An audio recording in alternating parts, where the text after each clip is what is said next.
नमस्कार दोस्तों, स्वागत है आप सभी का हमारे YouTube चैनल पर। तो आज हम इस वीडियो में डीएलएड प्रथम सेमेस्टर साइंस का टेस्ट पेपर देखेंगे और तारीख है आज 19 मई।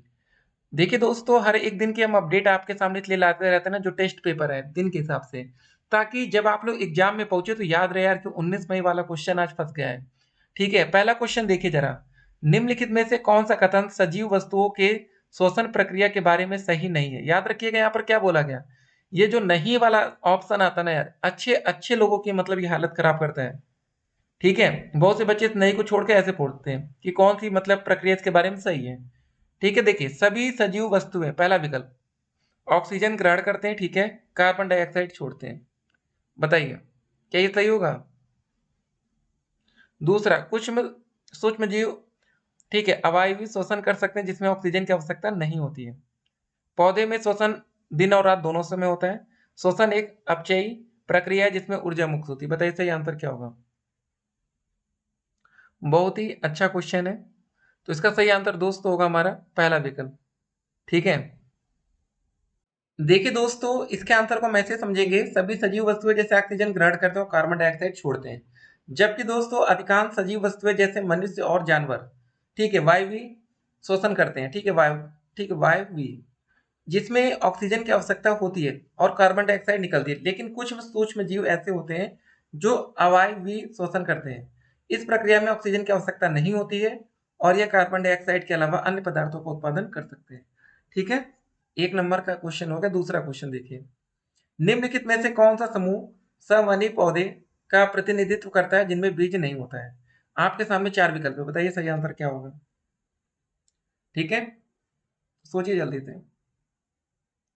तो इसका जो सही आंसर होगा दोस्तों, ये होगा टेरिडोफाइटा। बहुत ही अच्छा क्वेश्चन था। अब अगले क्वेश्चन में चलते हैं।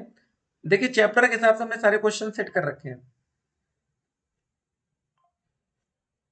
तो देखिए दोस्तों, तीसरा क्वेश्चन क्या रहा हमारा, एक द्विलिंगी पुष्प में परागकोश में वर्तिकाग्र तक परागकणों का स्थानांतरण क्या कहलाता है जब यह परागकण उसी पुष्प के भीतर होता है?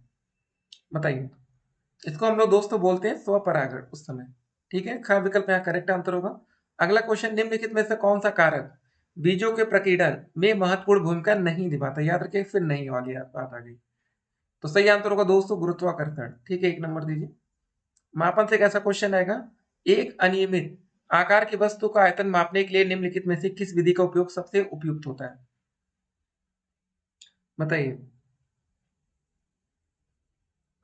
तो सही आंसर होगा दोस्तों जल विस्थापन विधि। यहाँ पर ग विकल्प एकदम करेक्ट आंसर होगा।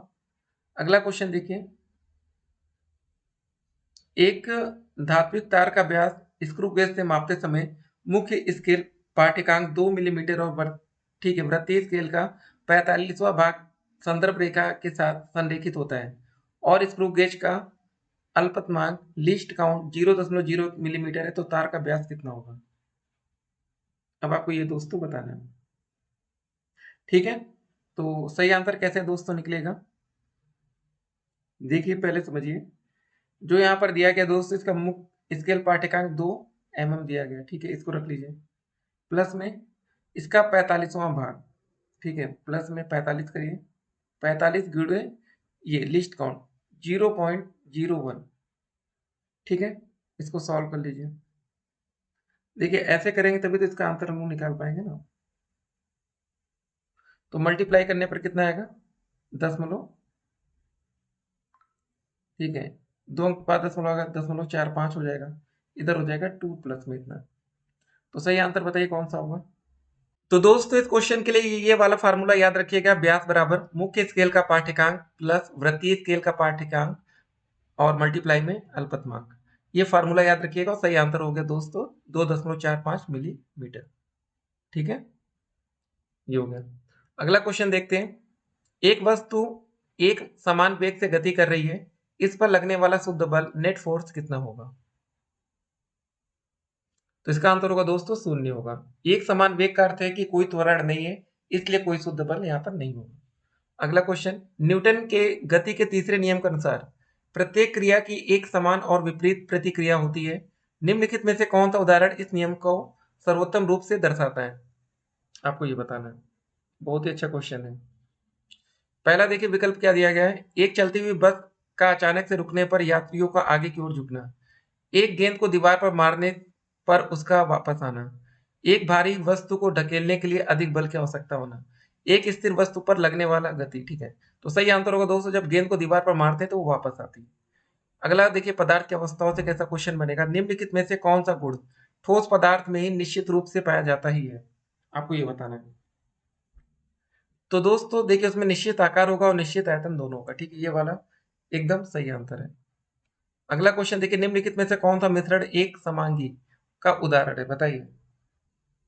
तो सही आंसर होगा दोस्तों चीनी और पानी का घोल, एक नंबर अपने आप को दीजिए। अगला क्वेश्चन, वाष्पीकरण की प्रक्रिया को निम्नलिखित में से कौन सा कारक सबसे अधिक प्रभावित करता है।